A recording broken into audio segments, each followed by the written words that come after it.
দেখতে দেখতে আমরা একটা বছর আবারও পার করে আসলাম পবিত্র শবে বরাত।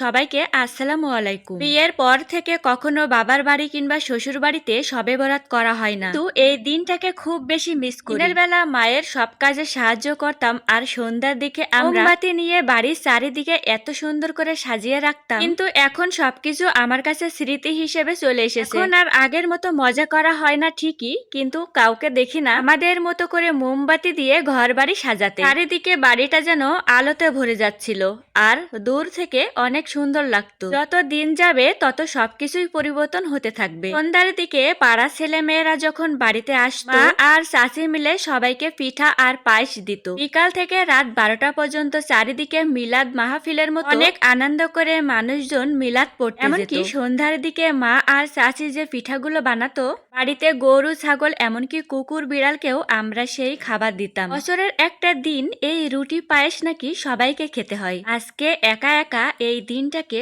অনেক বেশি মিস করছি, কেননা সকালবেলা শাশুড়ি আম্মা ফোন করে বলতো একটু যেন মাংস নিয়ে রান্না করি। বাবার বাড়ি শ্বশুর বাড়ি এমনকি আমার পরিচিত যারা ছিল সবাই আমাকেই বলতো শবে বরাতের দিন রোজা থাকতে এমনকি ভালো মন্দ রান্না করে যেন দুজন খাই। যাই হোক, আজ পবিত্র শবে বরাত, তাই যত বেশি আমল করা যায় তোই আমাদের প্রত্যেকের জন্যই ভালো। তবে যে যেমন জানেন সে তেমন আমলটা করতে পারবে। ছোটবেলা থেকে আমরা একটা জিনিস দেখে আসছিলাম, আজানের পর থেকে মাগরিবের আজান পর্যন্ত এটা কি অনেকগুলো আমল আছে, এগুলো বই দেখে পড়ে নিতাম। এছাড়া যখন মাগরিবের আজানের আগে মানে যখন সূর্য ডুবে যাবে, তখন গোসল করার পরে চুল না মুছে ওইভাবে থাকলে যে ছোটখাটো গোনাগুলো করি সেগুলো নাকি মাপ হয়ে যাবে। যে যেমন পারবেন সে তেমনটা আমল করতে পারবেন, তবে আমি যেগুলো করতাম সেগুলোই আপনাদের সাথে শেয়ার করেছি। কারণ মানুষের জানার কোনো শেষ নেই, শিক্ষারও কোনো বয়স নেই। সব থেকে যে বিষয়টা বেশি মনে পড়ে সেটা হলো দুই বোন যখন নামাজ পড়তাম, আমরা হিসাব করে রাখতাম